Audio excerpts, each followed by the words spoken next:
Hello friends, welcome back to Pooja collection. आज की video में मैं आपको शट्टिला एकादशी की व्रत कथा सुनाऊंगी। पहली वीडियो में मैंने आपको शट्टिला एकादशी की संपूर्ण जानकारी दी थी। तो आइए शट्टिला एकादशी की व्रत कथा सुनते हैं। राधे राधे आप सभी को। एक समय दालभ्य ऋषि ने पुलत्स्य ऋषि से पूछा, हे महाराज, पृथ्वी लोक में मनुष्य ब्रह्मा इत्यादि महापाप करते हैं। पराये धन की चोरी तथा दूसरों की उन्नति देखकर ईर्ष्या करते हैं। साथ ही अनेक प्रकार के व्यसनों में फंसे रहते हैं, फिर भी उनको नरक प्राप्त नहीं होता। इसका क्या कारण है? वे न जाने कौन सा दान पुण्य करते हैं जिससे उनके पाप नष्ट हो जाते हैं। यह सब कृपा पूर्वक आप कहिए।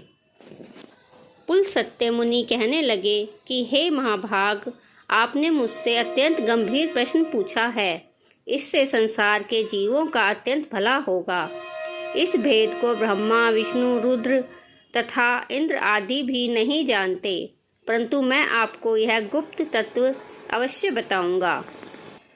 उन्होंने कहा कि माघ मास लगते ही मनुष्य को स्नान आदि करके शुद्ध रहना चाहिए। इंद्रियों को वश में करके काम, क्रोध, लोभ, मोह, अहंकार, ईर्ष्या तथा द्वेष आदि का त्याग करके भगवान का स्मरण करना चाहिए। पुष्य नक्षत्र में गोबर, कपास, तिल मिलाकर उनके कंडे बनाने चाहिए। उन कंडों से 108 बार हवन करना चाहिए। उस दिन मूल नक्षत्र हो और एकादशी तिथि हो तो अच्छे पुण्य देने वाले नियमों को ग्रहण करें। स्नान आदि नित्य क्रिया से निर्वृत्त होकर सब देवताओं के देव श्री भगवान का पूजन करें और एकादशी व्रत का धारण करें। रात्रि को जागरण करना चाहिए।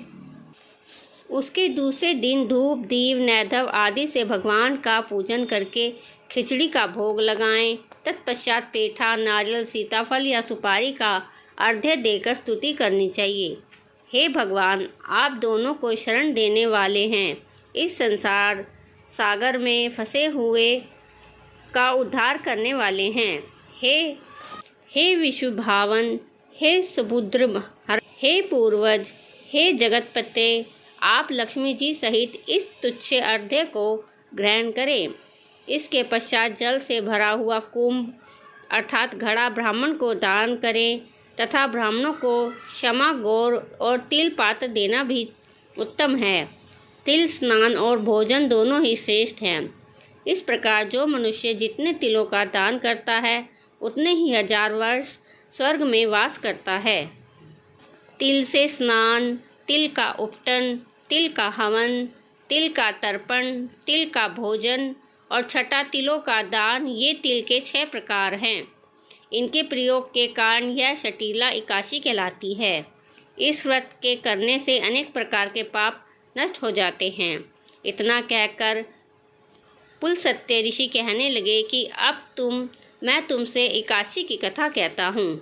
एक समय नारद जी ने भगवान श्री विष्णु से यही प्रश्न किया और भगवान ने जो शट्टिला एकादशी का महात्म्य नारद जी से कहा सो मैं तुमसे कहता हूँ। भगवान ने नारद जी से कहा कि हे नारद, तुमसे सत्य घटना कहता हूँ, ध्यान पूर्वक सुनो। प्राचीन काल में मृत्यु लोक में एक ब्राह्मण ब्राह्मणी रहते थे। वह सदैव व्रत किया करती थी। एक समय 1 मास तक व्रत करती रही। इससे उसका शरीर अत्यंत दुर्लभ हो गया। यद्यपि वह अत्यंत बुद्धिमान थी, उसने कभी देवताओं या ब्राह्मणों के नियम, अन्न या धन का दान नहीं किया था। इसलिए मैंने सोचा कि ब्राह्मणी ने व्रत आदि से अपना शरीर शुद्ध कर लिया है, अब इसे विष्णु लोक तो मिल ही जाएगा। परंतु इसने कभी अन्न का दान नहीं किया, इससे इसकी तृप्ति होना कठिन है। भगवान ने आगे कहा, ऐसा सोचकर मैं भिखारी के वेश में मृत्यु लोक में उस ब्राह्मणी के पास गया और उससे भिक्षा मांगी। वह ब्राह्मणी बोली, महाराज, किस लिए आए हो? मैंने कहा, मुझे भिक्षा चाहिए। इस पर उसने एक मिट्टी का ढेला मेरे भिक्षा पात्र में डाल दिया। मैं उसे लेकर स्वर्ग लौट आया। कुछ समय बाद ब्राह्मणी भी शरीर त्याग कर स्वर्ग में आ गई। उस ब्राह्मणी को मिट्टी का दान करने से स्वर्ग में सुंदर महल मिला, परंतु उसने अपने घर की अन्न आदि सब सामग्रियों से शून्य पाया। घबरा कर वह मेरे पास आई और कहने लगी कि भगवान, मैंने अनेक व्रत आदि से आपकी पूजा की, परंतु फिर भी मेरा घर अन्न आदि से वस्तुओं से शून्य है। इसका क्या कारण है? इस पर मैंने कहा, पहले तुम अपने घर जाओ। देव स्त्रियां आएंगी तुम्हें देखने के लिए। पहले उनसे षट्टिला एकादशी का पुण्य और विधि सुन लो, तब द्वार खोलना। मेरे ऐसे वचन सुनकर वह अपने घर गई। जब देव स्त्रियां आई और द्वार खोलने को कहा तो ब्राह्मणी बोली, आप मुझे देखने आई हैं तो षट्टिला एकादशी का महत्व मुझसे कहो।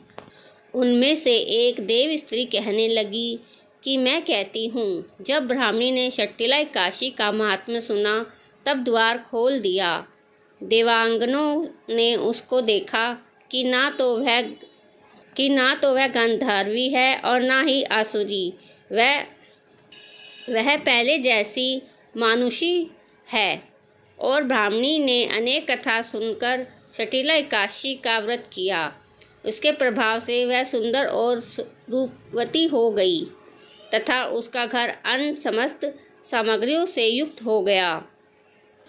अतः मनुष्य को मूर्खता त्याग कर षट्टिला एकादशी का व्रत और लोभ न करके तिल आदि का दान करना चाहिए। इससे दुर्भाग्य, दरिद्रता तथा अनेक प्रकार के कष्ट दूर होकर मोक्ष की प्राप्ति होती है। बोलो विष्णु भगवान की जय। अगर आपको मेरी यह वीडियो पसंद आई हो तो लाइक, शेयर और सब्सक्राइब करना ना भूलें। राधे राधे।